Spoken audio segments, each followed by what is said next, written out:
Hello दोस्तों, हम आपके लिए एक और नई कहानी लेकर आए हैं। तो चलिए कहानी को शुरू करते हैं।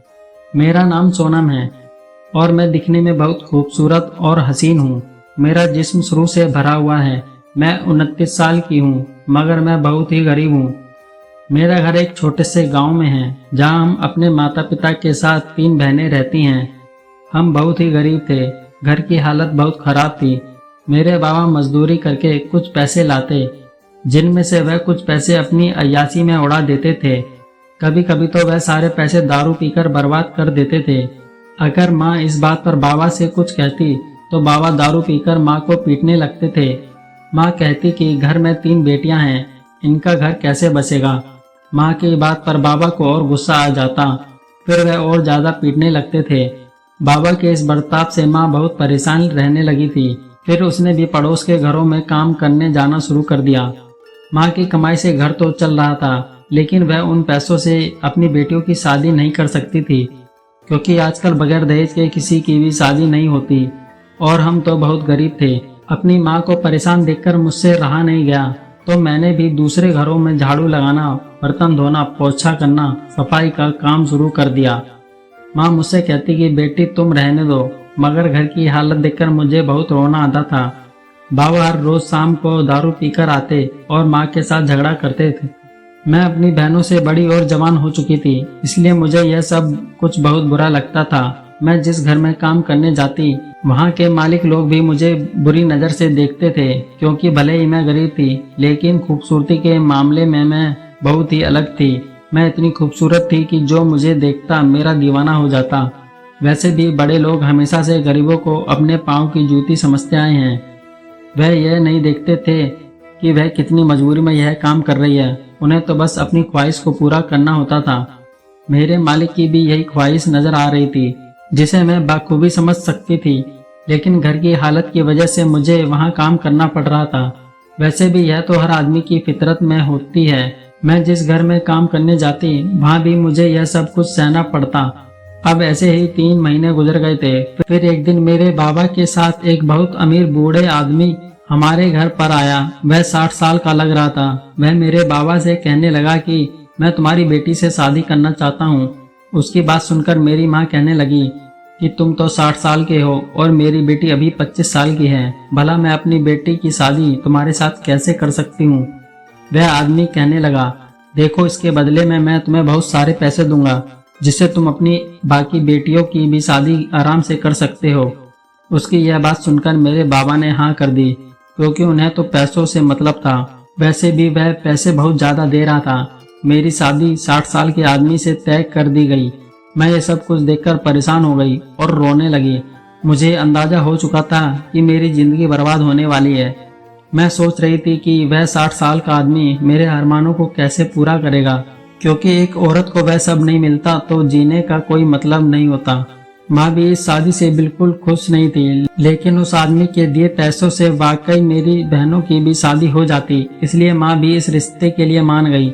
मेरी माँ जानती थी कि इतनी गरीबी में वह अपनी बेटियों का घर नहीं बसा सकेगी। मैंने एक नज़र अपनी बहनों की तरफ देखा तो मुझे लगा कि अगर मुझे अपनी जिंदगी खराब करके बाकी बहनों का घर बसाना है, तो मैं अपनी जिंदगी खराब करने के लिए तैयार हूँ। मैंने शादी के लिए अपनी मंजूरी दे दी। फिर 7 दिन के बाद ही मेरी शादी हो गई और मैं अपने ससुराल आ गई। मेरे पति का नाम सुरेश था। वह बहुत अमीर आदमी था और उसका मेरे अलावा कोई नहीं था। मैंने अपने पति से कहा कि आपने इस उम्र में मुझसे शादी क्यों की। तब मेरे पति ने बताया कि मुझे बीमारी है और मैं अब बस कुछ ही दिनों का मेहमान हूँ। मेरे आगे पीछे कोई नहीं है, ना मेरे माँ बाप हैं और ना कोई मेरा भाई है। इसलिए मैं तुमसे एक बच्चा चाहता हूँ, जो सारी दौलत, जमीन जायदाद और इस घर का वारिस बन सके।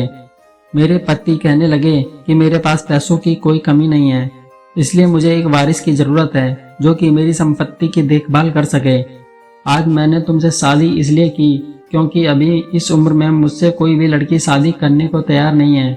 एक दिन तुम्हारे बाबा के मुंह से मैंने सुना था कि उनकी 3 बेटियां हैं, लेकिन वह बहुत गरीब हैं और वह अपनी बेटियों की शादी नहीं करवा सकता। उस वक्त मेरे दिल में यह ख्याल आया कि एक आखिरी बार कोशिश करता हूँ, शायद मुझे औलाद की खुशी मिले। और देखो, तुम मेरी पत्नी बनकर मेरे घर आ गई। मेरे पति का घर बहुत बड़ा था।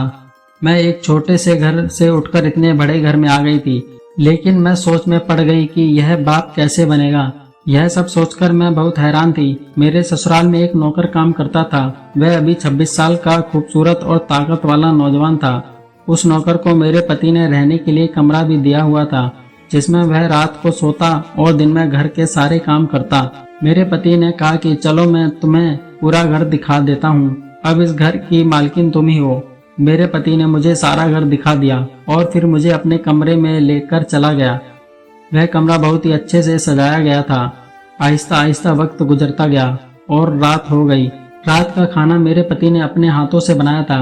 खाने में कई तरह की मिठाइयाँ भी थी। खाना मुझे मेरे पति ने अपने हाथों से खिलाया था, क्योंकि इस घर में हम 3 लोगों के अलावा और कोई नहीं था। लेकिन मेरे पति इतनी उम्र के थे कि मुझे उनके सामने बहुत ही शर्म महसूस होती थी। खाना खाने के बाद मैं अपने कमरे में आ गई। मुझे बहुत ही अजीब सा महसूस हो रहा था, लेकिन मैं अब कर भी क्या सकती थी। कुछ ही देर में मेरे पति भी कमरे में आ गए। वह मुझसे कहने लगे कि देखो, शर्माओ मत, अब तुम मेरी पत्नी हो, लेकिन अब से तुम्हारा इस घर के साथ साथ मुझ पर भी हक है। आज हमारी शादी की पहली रात है। मैं बिस्तर पर यूं ही बैठकर सोच रही थी कि अब क्या होगा, क्योंकि अगर किसी औरत को शादी के बाद भी वह खुशी अपने पति से ना मिले जिसकी वह हकदार है, तो उसकी जिंदगी किसी बंजर जमीन जैसी हो जाती है। मैं किसी तरह दिल में सब्र रखकर सो गई। फिर जब मेरी आंख खुली तो सुबह हो चुकी थी। मैं बिस्तर से उठकर कमरे के बाहर चली गई। उस वक्त मैंने देखा कि नौकर घर की सफाई कर रहा था। वह मुझे देखते ही नजरें चुराने लगा। मैं सोचने लगी, पता नहीं यह नौकर कौन है और यहाँ कब से कामकाज कर रहा है। यह बात मैं नहीं जानती थी, इसलिए मैं अपनी नजरें झुकाकर बाथरूम में फ्रेश होने के लिए चली गई। कुछ देर के बाद जब मैं बाहर आई तो तब भी मैंने देखा कि वह नौकर अभी तक वहीं मौजूद था। मैं उससे नजरअंदाज करके किचन में चली गई और नाश्ता बनाने लगी। नाश्ता बनाने के बाद मैं अपने पति को कहने लगी कि नाश्ता तैयार हो गया है। मेरे पति ने कहा, टेबल पर रखो, हम साथ में वहां पर नाश्ता करेंगे। थोड़ी देर के बाद मैं अपने कमरे में चली गई। आज रात को फिर मैं अपने पति के साथ कमरे में थी, मगर धीरे धीरे मेरे पति को एहसास होने लगा कि वह इस उम्र में शादी करके गलती कर चुके हैं। वह अपने साथ साथ मेरी भी जिंदगी बर्बाद कर चुके थे। कुछ देर के बाद मैंने एक नज़र अपने पति की तरफ देखा तो वह गहरी नींद में सो चुके थे। मैं जवान थी और मेरे भी कुछ अरमान थे, लेकिन वह सब मेरे लिए अब एक ख्वाब बन गया था। इस वक्त मेरे अंदर जो हवा भड़क रही थी उसे मैं चाहकर भी खामोश नहीं कर पा रही थी। मुझे अपनी किस्मत पर रोना आ रहा था। फिर यूं ही दिल को दिलासा देकर करवट बदल बदल कर सो गई। इस तरह शादी के 6 महीने बीत गए, लेकिन मैं अपने पति से कोई भी खुशी नहीं पा सकी। मैं यूं ही बिस्तर पर करवटें बदल बदल कर रात गुजार देती। मैं गरीब जरूर थी, लेकिन मेरे अंदर भी वह सारी ख्वाहिशें थी जो बाकी लड़कियों और औरतों के अंदर होती है। एक दिन मैंने अपने पति को अपने कमरे में रोता देखा तो मैं उनसे पूछने लगी कि क्या बात है, आप रो क्यों रहे हैं। फिर वह कहने लगे कि अब मैं कुछ ही दिनों का मेहमान हूँ, पर अभी तक मैं कुछ नहीं कर पाया। लगता है मेरे नसीब में औलाद की खुशी नहीं लिखी। लेकिन मैंने उनसे कहा कि आप फिक्र न करें, सब ठीक हो जाएगा, इतना परेशान होने की क्या जरूरत है। उस वक्त मैं उनको तसल्ली दे रही थी, लेकिन मेरे अंदर भी गमों का एक समंदर बह रहा था जिसे मैं शब्दों में बयान नहीं कर सकती थी। अगले दिन सुबह जब मैं अपने कमरे से बाहर आई तो मैंने देखा कि नौकर मुझे घूर रहा था। मुझे इस बात की समझ नहीं आई, न जाने क्यों वह मुझे हर वक्त घूरता रहता था। जब मुझसे रहा नहीं गया तो मैंने उससे पूछा कि तुम हर दिन मुझे देखकर इस तरह से घूरते क्यों हो। नौकर मेरी बात को काटकर कहने लगा, नहीं मालकिन, बस ऐसे ही। मैंने कहा कि आखिर कुछ तो तुम्हारे दिमाग में चल रहा होगा जिससे तुम हर रोज इस तरह से मुझे देखकर घूरते हो। वह कहने लगा, मालकिन आपसे एक सवाल पूछूं। मैंने कहा, हाँ पूछो। तो वह कहने लगा कि आप इतनी जवान और खूबसूरत हो, फिर भी आपने मेरे मालिक से शादी क्यों की। नौकर की यह बात सुनकर लाचार होकर मैं वहां से चली गई, लेकिन उसकी बातें मेरे पूरे जहन में किसी सुई की तरह चुभ रही थीं। मैं अपने कमरे में आकर उसकी कही हुई बातों को सोचने लगी। यह सोचने पर मजबूर हो गई कि वह तो सच ही कह रहा था, मगर मैं यह देखना चाहती थी कि वह मुझे ऐसी नजरों से देखता क्यों है। आखिर वह मेरे बारे में क्या सोचता है। अगले दिन से मैं नौकर के आसपास रहने लगी। तब मैंने देखा कि वह निगाहें चोरी करके मुझे ही देख रहा था। वह मेरे करीब आना चाहता था। शायद वह मेरी निगरानी कर रहा था, मगर मैं भी अपने जज्बात से मजबूर थी, क्योंकि शादी के इतने महीने के बाद भी मैं अपने पति की मोहब्बत से वीरान थी। मुझे पति से मोहब्बत पाने की ख्वाहिश और माँ बनने का ख्वाब टूटता नजर आ रहा था। मैं यह सोचने पर मजबूर हो गई थी, अब वह कुछ ही दिनों के मेहमान थे, क्योंकि मेरे पति को कैंसर था। अगर मेरे पति को कुछ हो गया तो मैं इस भरी जवानी में एक विधवा की जिंदगी जीऊंगी। अगले दिन रात का करीब 1 बजा था। मैंने देखा कि मेरे पति गहरी नींद में सो चुके थे। फिर मैं चुपके से उठकर नौकर के कमरे में चली गई। मैंने देखा कि वह अभी तक जाग रहा था। शायद वह किसी सोच में गुम था। इसी बीच मैं उसके पास जाकर बैठ गई। वह मुझे इस तरह से अपने पास इतनी रात को देखकर घबरा गया। वह कहने लगा कि मालकिन, आप इतनी रात को यहाँ मेरे कमरे में, कोई काम था क्या? मैंने कहा, कोई काम नहीं था, लेकिन मुझे तुमसे कुछ चाहिए, अगर तुम वादा करो तो। नौकर कहने लगा, मालकिन आप कहिए क्या बात है, मैं कोशिश करूंगा, अगर मेरे बस में हुआ तो। फिर मैंने नौकर से अपना सारा दुख सुना दिया। मैंने कहा, मेरी शादी को 6 महीने ही हो गए हैं, लेकिन मैं अभी तक अपने पति के प्यार से वंचित हूँ। वह मेरी बात समझ गया। नौकर कहने लगा, मालकिन अगर यह बात मालिक को पता चल गई तो वह मुझे नौकरी से निकाल देंगे। वैसे भी मैं ज्यादा पढ़ा लिखा नहीं हूँ, इसलिए मैं मालिक की अमानत में खयानत नहीं कर सकता। यह कहकर नौकर ने मेरे सामने हाथ जोड़ दिए और मैं मायूस होकर अपने कमरे में आ गई।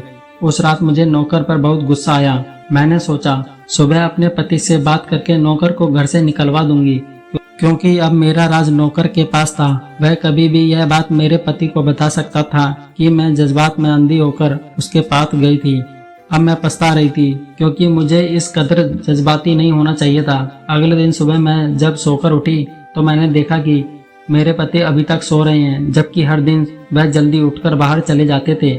जब मैं उन्हें उठाने लगी तो उनका सर एक तरफ लटक गया। यह देखकर मैं जोर जोर से रोने लगी। तब मेरी नज़र पास में रखी हुई एक चिट्ठी पर पड़ी। उस चिट्ठी में लिखा था कि मैं जानता हूँ कि तुम मुझसे शादी करके खुश नहीं हो, क्योंकि गलती तो मेरी थी जो मैंने इस उम्र में तुमसे शादी की। मुझे बच्चे की ख्वाहिश थी, इसलिए मैंने शादी की।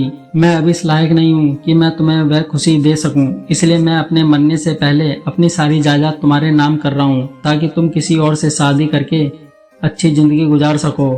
हो सके तो मेरे नौकर के साथ दूसरी शादी कर लेना। तुम उसके साथ अपना घर बसा लेना, ताकि तुम्हें भी किसी के सहारे की कमी महसूस ना हो। मैं यह सब पढ़कर फूट फूट कर रोने लगी। मुझे कुछ समझ नहीं आ रहा था कि मैं क्या करूं। फिर मैंने नौकर को आवाज दी। वह फौरन डॉक्टर को बुला लाया। डॉक्टर ने बताया कि आपके पति अभी इस दुनिया में नहीं रहे। फिर डॉक्टर ने कहा कि इनको कैंसर की बीमारी थी। डॉक्टर के मुंह से यह बात सुनकर मेरे पैरों तले से जमीन खिसक गई और मैं गहरे सदमे में आ गई। मैं जोर जोर से रोने लगी। इस किस्से के 1 महीने के बाद मैंने अपने पति के नौकर से शादी कर ली। वह भी एक अच्छा इंसान था जो हर किसी के जज्बात की इज्जत करता था। मैं फिर से इसी घर में उसकी पत्नी बनकर रहने लगी। वो भी बहुत खुश था, क्योंकि वह भी मुझे बहुत प्यार करता था। मैंने उसे कहकर अपने माँ बाप और बहनों को भी यहीं बुलवा लिया। माँ कहने लगी कि तुम्हारे बाबा अब अपनी कमाई वीरान नहीं करते। यह सुनकर मैं और ज्यादा खुश हो गई। हमने अपने पूरे खानदान के साथ एक नई जिंदगी की शुरुआत कर दी थी और अब हमारा हर दिन खुशियों से भरा रहता था। और मेरी बाकी की बहनों को भी अच्छा सा रिश्ता देखकर शादी करवा दी। इस तरह से 3 महीने गुजर गए। फिर एक दिन अचानक मैं बीमार हो गई। मेरे पति ने डॉक्टर को फोन करके घर पर ही बुलाया। मुझे देखने के बाद डॉक्टर ने बताया कि मैं मां बनने वाली हूँ। एक दिन मैं घर में काम कर रही थी, तभी अचानक मेरे पेट में दर्द होने लगा। 4 घंटों के इंतजार के बाद मैंने एक प्यारे से बेटे को जन्म दिया, जिसे देखकर मेरे पति बहुत खुश हो रहे थे। मेरे पहले पति को अपनी जायदाद का वारिस चाहिए था, मगर वह यह खुशी देखे बिना ही मर गया और उसकी जगह उसका नौकर बाप बन चुका था। मेरे दूसरे पति के लिए यही काफी था और अब वह उसे पाकर बहुत खुश थे। कुछ देर के बाद हम अस्पताल से घर आ गए और कुछ साल के बाद मेरी एक बेटी भी हो गई और हम अब बहुत खुश थे, क्योंकि अब हमारे घर में एक बेटा और बेटी आ चुकी थी और मैं अपने पति के साथ बहुत खुश थी।